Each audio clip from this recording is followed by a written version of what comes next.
welcome. This is the first episode video, whatever, of the Jocker Room, new channel, part of the Glaziar Gambol production. But this is the Jocker Room, with Luke and Joe talking about sports and the biggest thing that happened that we'd like to talk to you about: Damian Lillard. The Bucks, the Blazers, and the Suns did a 3-team trade to facilitate it, which, when they were talking about him wanting to go to the Heat, and specifically only the Heat, they were saying that in order to move Dame basically to any team, 3 teams are going to have to get involved. It tends to give them more compensation, right? Which they didn't. Let's just start with that. They didn't really get compensation anyway. They didn't get all that much. In my opinion, they got Drew Holiday, which is obviously a contending piece. Little quick thing here. People are saying DeAndre Ayton was the biggest piece outside of Dame to be traded. Yeah. Drew Holiday was the biggest piece outside of Dame to be traded. Drew Holiday was arguably a top 5 defender last year. You're trading him for essentially 90% offense, 10 defense. Yeah.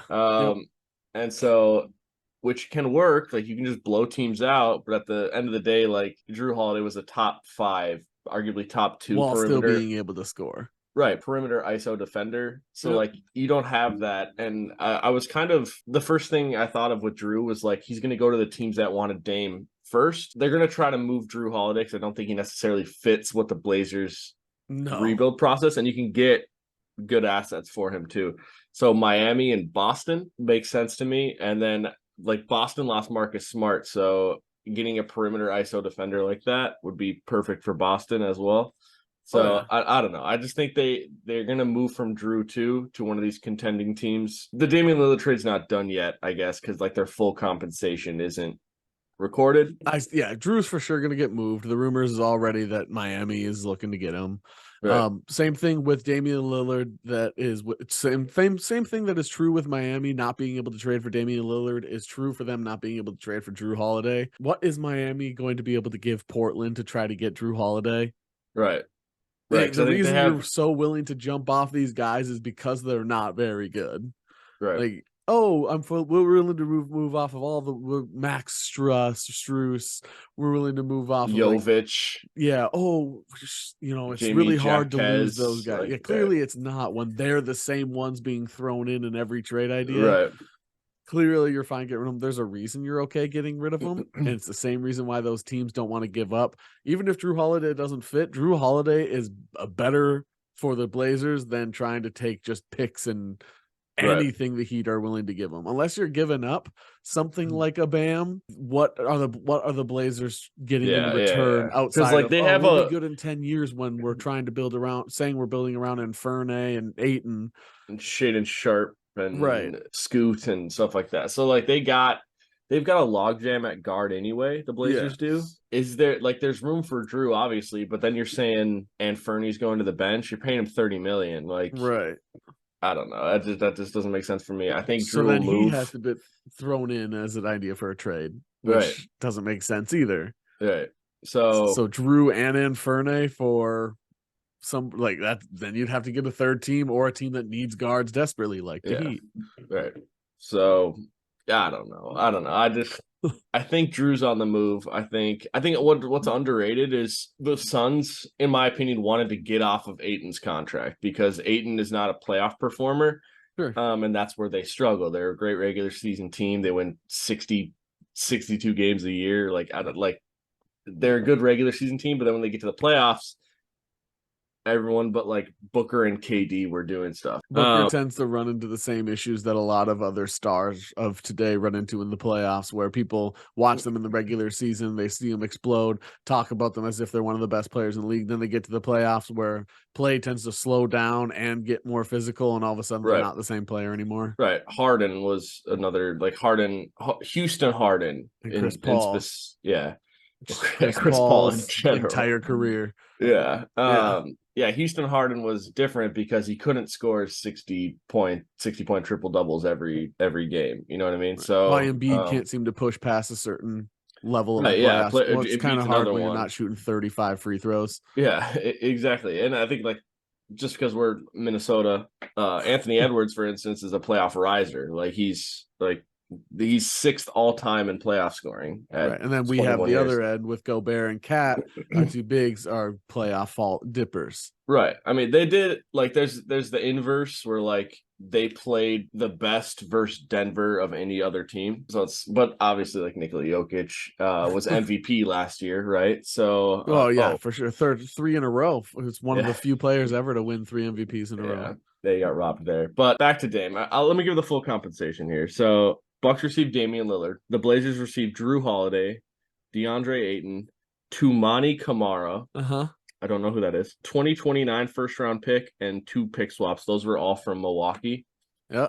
And then the Suns received Yusuf Nurkic, Grayson Allen, Nasir Little, and Keon Johnson. The Suns actually did like really good. They got off the Ayton contract. Yep. Which was necessary. Right. And Nurkic is actually probably a perfect fit for their team just because he rebounds, he can score in the paint. Losing Nurkic was just as big as any other thing going on in this trade. Like he's not just because he's a role player doesn't mean his impact isn't big, isn't large, and he's a valuable player. Right. Yeah. He's the only problem he's had is health. So like hopefully it's not like big health stretches, but like if he can stay healthy with the Suns team, like I think they'll be very good. Yeah. They got rid of Chris Paul's contract, they got rid of DeAndre Ayton's contract, and they're filling those spots with role players, which is how you build a championship team. All these like 3-headed, 4-headed monsters. Like I don't think the Bucks necessarily improved with this trade.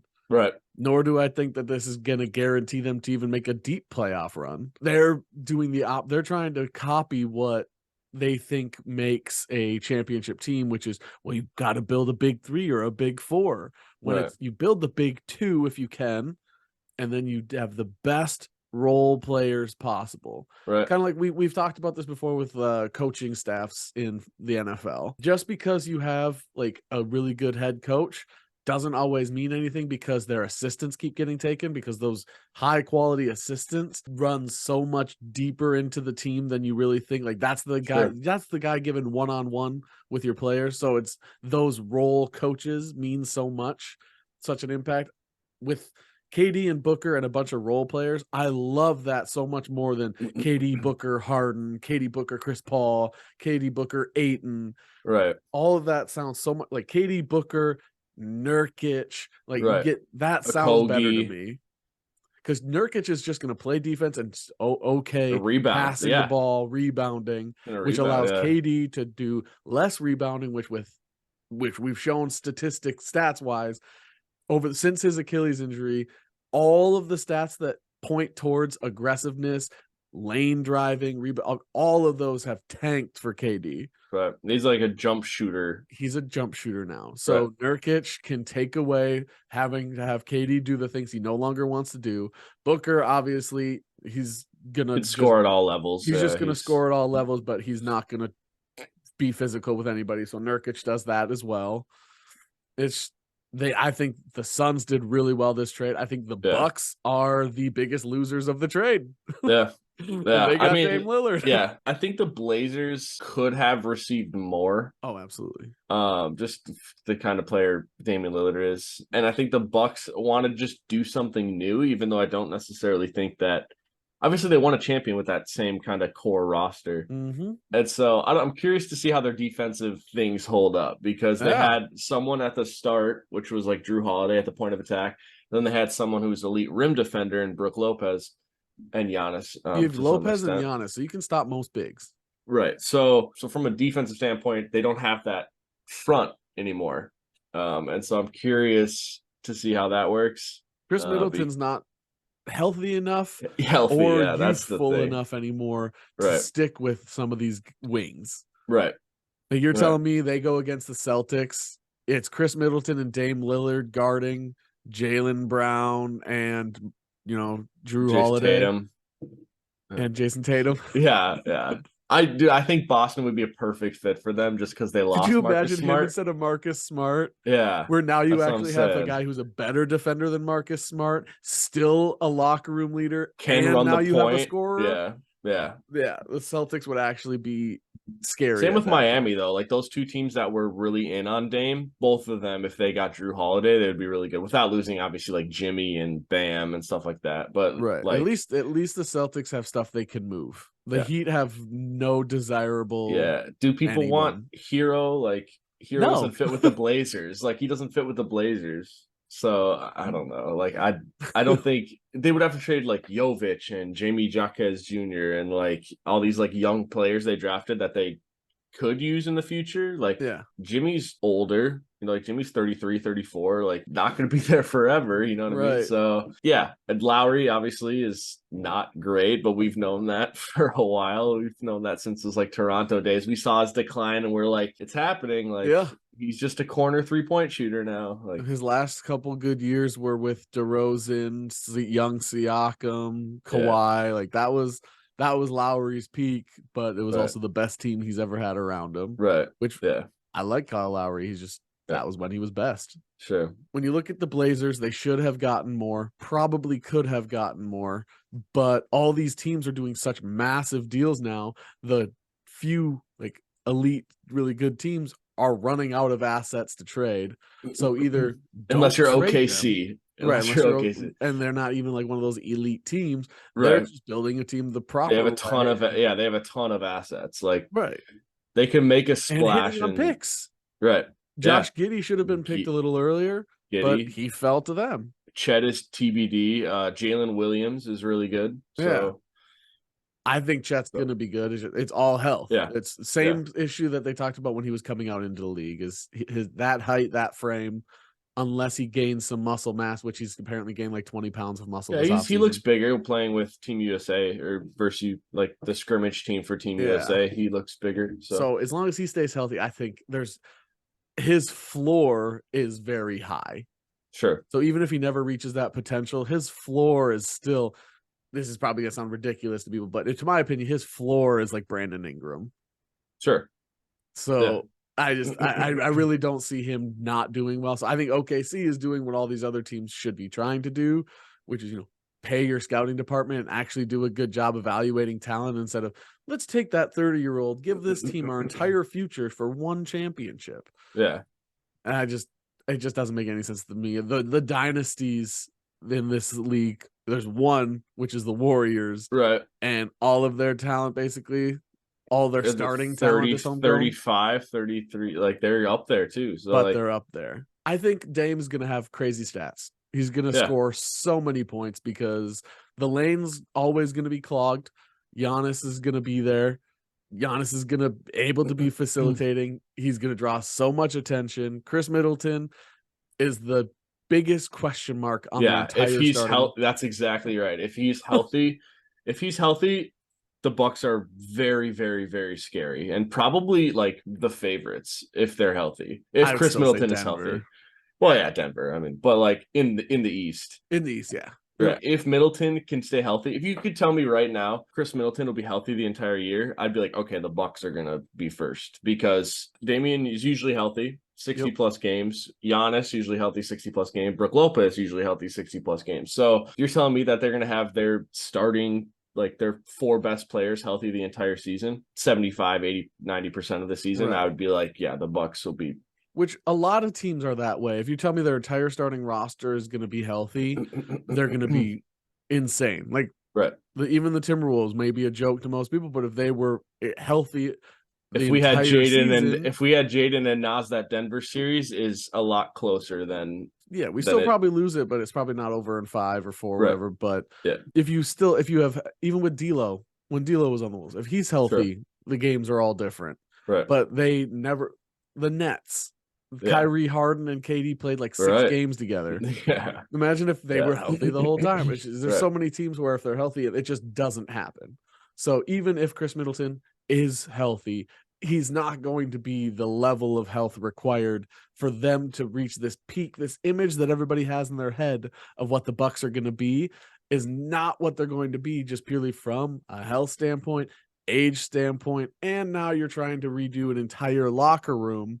Right. Because Drew Holiday was their number 1 locker room guy, and they got rid of him. Yeah. So now everybody else looks in the locker room like, yeah, we got Dame, but the one guy, the glue piece that held us together and kind of was the deciding factor if we won or lost, is gone. There's another like, granted, I know Damian Lillard will fix the offense. Yep. Like will from an offensive standpoint be very good. There's a lot of people that don't like him, but Grayson Allen's 3-point, like spot up 3-point percentage was like insane. Like elite level 3-point spot up shooter. So losing him to the Suns, like the Suns getting him just to be like a spot up 3-point shooter is another underrated thing. And the Suns have gotten rid of a couple of their defending guards, and he's, he is willing to they punch got a people in the Kogi dick. too, right? Yeah, Like, they got a they Kogi have their still Draymond too. now. Now they can compete with the Warriors, and it'll just be Draymond and Grayson Allen kicking each other in the dick, and tripping people, punching them. Like they have their defender now. And the Bucks lost another one of those wing defenders. And like, yes, that's satire. Yes, that's a joke, but it's also not. Right. Like, when everybody has like a collective person to hate on your team, it does take away some of that pressure from your other players. Right. Grayson the Wolves Allen's had that. The Wolves had that with Pat Bev. Like, we had Pat Bev, and so everyone was like, I hate Pat Bev. But from our standpoint, when he was on our team, it's like, oh hell yeah, like he's our guy. Like, yeah, absolutely. Some teams have that with their fans. Like, their fans are that take the heat off them because they're so hated. Because people just hate them. Like Boston, the Celtics. People, Philly. Now it's Grant Williams too. But before Grant Williams, like, it was Boston and Philly. Like, their fans, you didn't really hate any of the players. A lot of the players didn't, because their fans were so obnoxious and over the top. You didn't ever pay attention to which racist. Let's involve that in racist. Boston. Grayson Allen's hated by a bunch of people. You take away that, now people aren't attacking one specific guy. They're maybe playing a little bit more balanced offense. It's a little bit of an impact that's taken away. Obviously not to the level of Drew, but I do want to agree with you. Grayson Allen is a bigger impact than people will give credit to, just because he's just a big old D-bag. All right. Some teams need them. I mean, some teams, like, every locker room, it tends to benefit with having one. Even if your teammates don't like him, having a collective person to dislike can sometimes be bonding. You're going to see the impact of Grayson Allen. You're going to see the impact of Yusuf Nurkic. You're going to see the impact of a lot. The littlest change comes from the biggest piece in the trade. Right. Like, Drew Holiday stats are going to change depending on whatever team he's going to go to. But Dame Lillard's stats are probably going to look identical to Portland. They might even drop off a little bit. Sure. But everybody else that's involved, you got Nurkic's stats probably going better. Nasir Little's stats probably getting better. Keon Johnson probably not seeing much time, but Grayson Allen's stats probably going to be roughly the same, but on a different team means so much more. Yeah. Like I said, he's an elite spot up 3-point shooter. Like, he's changed his game. His stats are going to stay the same too. Yeah. Yeah. He's still going to be 17 and 12. And even though the Portland Trailblazers probably won't make the playoffs, Ayton's playoff stats will probably be the same too. Exactly. He'll still be a walking goose egg. While this trade seems massive, because it's not over yet too, because I still think Drew's going to get moved, and then that will kind of complete, or we'll have to wait for those 2029 pick to see what that pick is and what the pick swaps turn out to be, but to fully see what the complete trade is. But I don't know, Drew's gonna go to a contender. He's gonna go to someone like Boston or Miami, and he's gonna make an impact. I don't know, and it sounds ridiculous. So the Suns, I think, got better, but I also think the Blazers now become at least another one of those tough teams to play in the West, where it's so much more balanced all the way across, a lot less top heavy. The Nuggets and Suns are like their own level. Warriors are up there, but all the teams from top to bottom really aren't that far apart. Right. And the Blazers, the West is very, even though they lost Dame, I think have a better chance of being closer to the 8th seed than they did with him on that roster.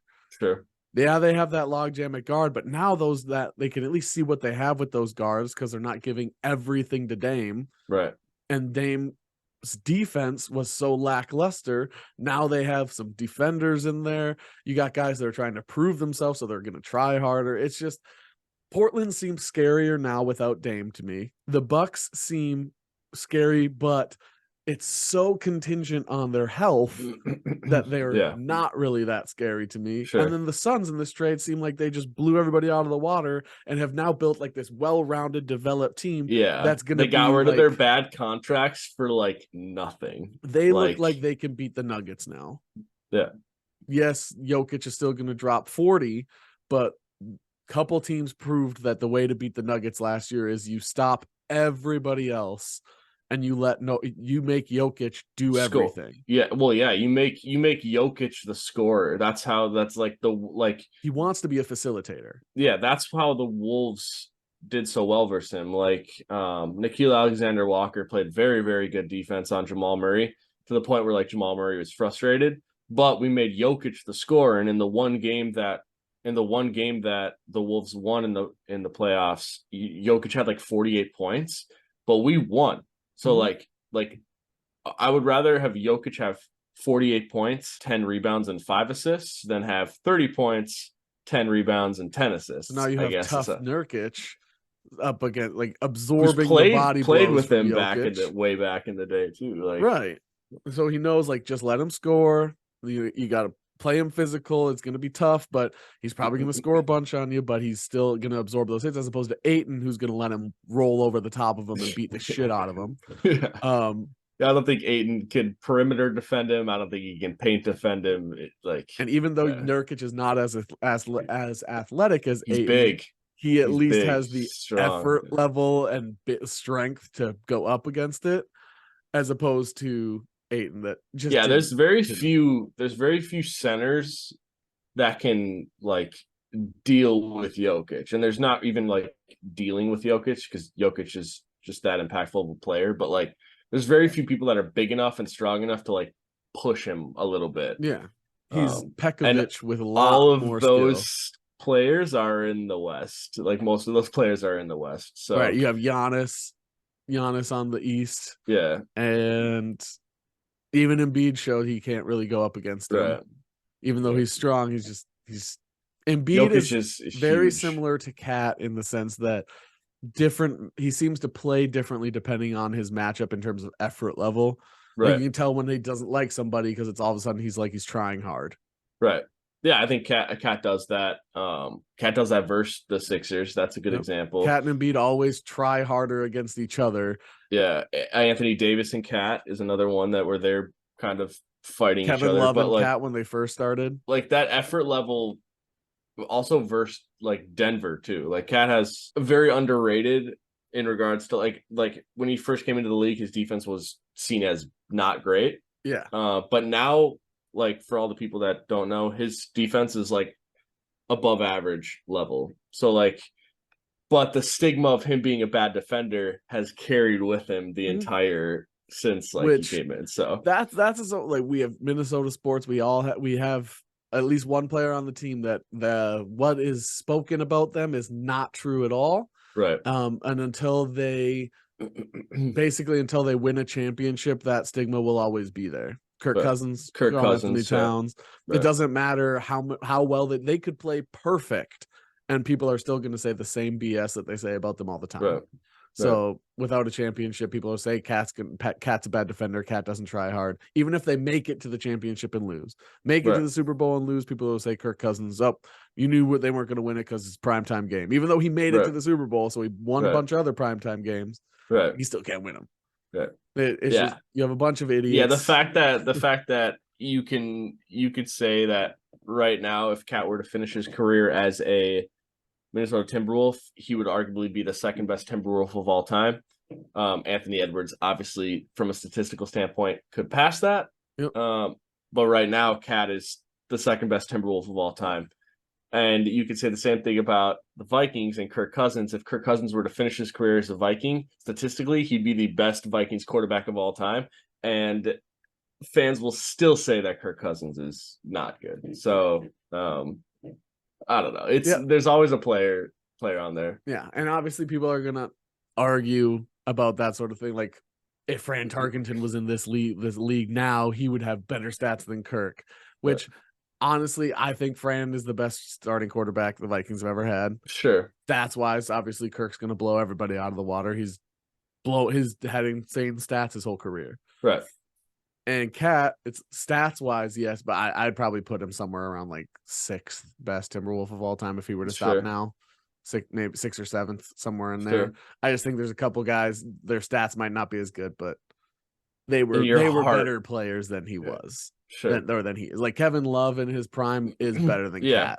Yeah. KG obviously is the best of all time for the Timberwolves. Yeah, I think those are kind of like the three though. Like Kevin Garnett, Kevin Love, Kevin Anthony Towns, like Carl Towns. I mean, they're all like their stats are all very good and like kind of top 3 in a lot of categories. So yeah, I don't know. But back on the topic before we close this one out, I do want to ask people what they thought of the Damian Lillard trade. So if you want to let us know, just let us know. We're also not here just to like argue with people. So if it's just nothing but like a hate comment, don't be surprised if you just get completely ignored. But if you have something, in actually fun to add, like maybe point out an issue that we had in our argument that maybe we didn't see, maybe that we like what we talked about, that you point something out or give me your reasoning why, I'd love to hear it. You just want to say something quick like this is a dumb take, that's great. Feel free to just move on with your life. I think the Bucks will not make the championship this year. Even fully healthy, I don't think they make the championship this year. And I think the Suns are probably should be considered a championship team now, just because of the contracts they've been able to move and the players they have. Trailblazers should have got more. If Drew, okay. If Drew goes to Boston or Miami, if Drew goes to Boston or Miami, in my opinion, I think whatever team gets him of those two, if one of them becomes the favorite, that's the favorite. Yep. If he goes to Boston, Boston should be a clear favorite. Yeah. Especially if they keep Brown and Tatum. Yeah. If they keep Brown and Tatum, the Celtics could take with Drew, could give up anything else, and I'll take them. Would take them as my number 1 East team for sure. The Heat, I don't know how they get Drew without giving up a boatload of picks, because nobody wants those players. Yeah. Not even the Heat want those players. Yeah.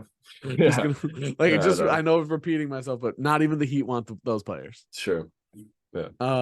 You got anything else that you'd like to add before we sign off? I don't think so. Okay.